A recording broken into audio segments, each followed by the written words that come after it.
ចាសសួស្តីបងប្អូនទាំងអស់គ្នាខ្ញុំសៃហានីនវីដេអូមួយនេះខ្ញុំនឹងចែករំលែកអំពីផលប៉ះពាល់នៃការប្រើប្រាស់ផ្លាស្ទិកនៅក្នុងជីវិតរស់នៅប្រចាំថ្ងៃរបស់យើងទាំងអស់គ្នា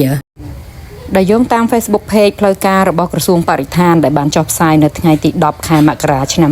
2024បានបង្ហាញឲ្យយើងទាំងអស់គ្នាដឹងថា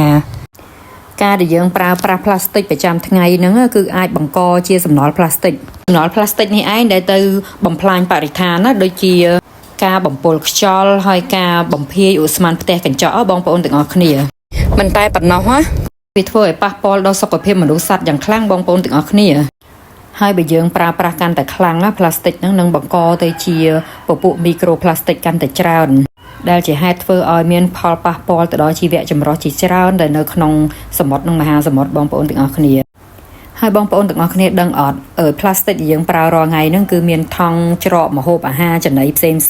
ហើយក៏ដូចជាប្រអប់ស្នោកែវកាហ្វេអីផ្សេងទាំងអស់ហ្នឹងសុទ្ធតែជាផ្លាស្ទិកទាំងអស់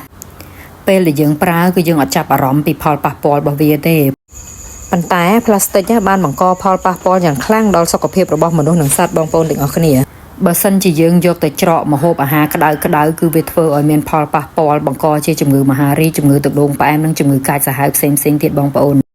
អញ្ចឹងនៅពេលដែលដឹងពីផលប៉ះពាល់នៃផ្លាស្ទិកគឺគួរឲ្យខ្លាចមែនទែនប៉ុន្តែយើងអាចការពារបានណាបងប្អូនទាំងអស់គ្នា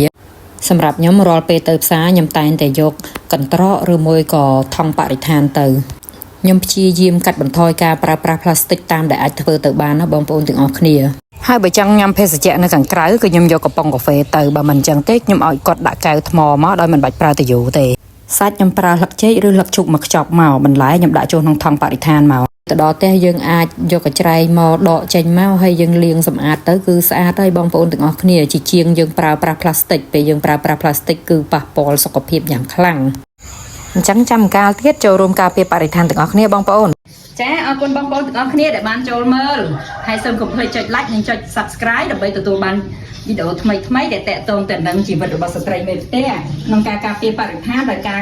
កាត់បន្ថយការប្រើប្រាស់ផ្លាស្ទិកក្នុងជីវិតរស់នៅប្រចាំថ្ងៃអូខេជម្រាបលា see you in the next video